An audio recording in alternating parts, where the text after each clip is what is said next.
this is genius matchmaking, and how the fight above it is where it is compared to some of the ones below. Yeah, I was thinking that. Yeah, like Julian Erosa opening the card against Steven Peterson is brilliant because you know it's going to deliver. There's no way it's not.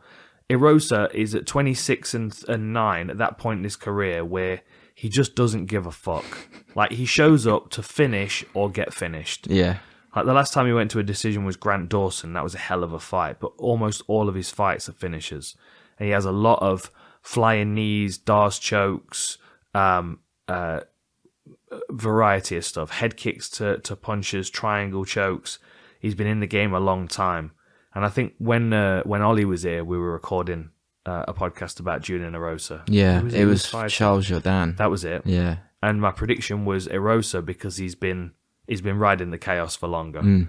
Like he's a bit more experienced than Peterson, and I think Peterson is a real fun opponent for him because he's a similar kind of mindset. 19 and 9, loads of different types of finishes on his record, spinning back fists, but tough enough to go to a decision as well. Rear naked chokes, guillotines, etc. I don't know. I feel like this is going to be a bit of a back and forth because they both take a lot of risks. I can see Erosa being in bad positions and having to scramble out of stuff. I could see him getting cracked and dropped, but I think his experience is going to pay off here. And I know it's only 7 fights. Yeah, but, Erosa's been like swimming in that top pool for a while. He's been in and around the UFC for a while. Yeah. Whereas, Peterson arrived in the UFC fairly recently, didn't he?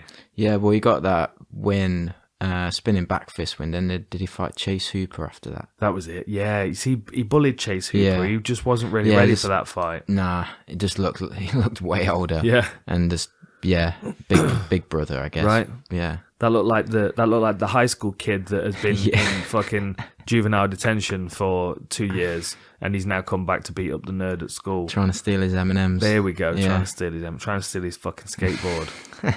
Yeah, he just didn't seem ready for it, but he's not gonna be able to push Erosa around like that. I do think he's gonna be able to get to him and hurt him with some stuff because he does throw a lot of wild stuff as well. But I don't know. I'm a big fan of Julian Erosa. I like the fact that he's just real, Yeah. He's gotten past the stage in his career where he's willing to tolerate the bullshit. Like when he came out The Ultimate Fighter, you got to think. So he fought on UFC 196, McGregor Diaz. That was the last time he fought in the UFC before he was released, and he lost to Teruto Ishihara, who was another one of those kind of fighters that's a coin toss. It could have gone either way. But then it's like, then he goes on to King of the Cage, and he's fighting someone that's trying to make a name off him. Then he goes into Prime Fighting and fights Austin Springer, who's trying to make a name off him, of course. Then he goes over to Cage Warriors. Paddy Pimblett loses to Paddy. You can imagine what it's like to go from like The Ultimate Fighter or from a UFC career that wasn't great. Like, you lose 3 fights, you get released.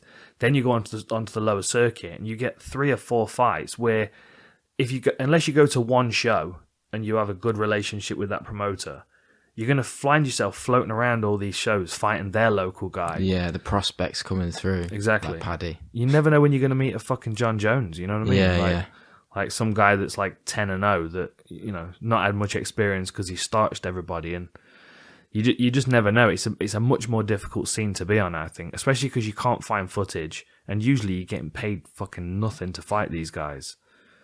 So I'm glad he's back in the UFC. It's where he belongs. Yeah, he's fun to watch. He is fun to watch. I had Erosa as well. Did you? Yeah, I just think, like you said, his experience. I can't imagine Peterson's going to have anything that he's not seen before. No. Yeah. He's seen all the spinning back fists. Yeah.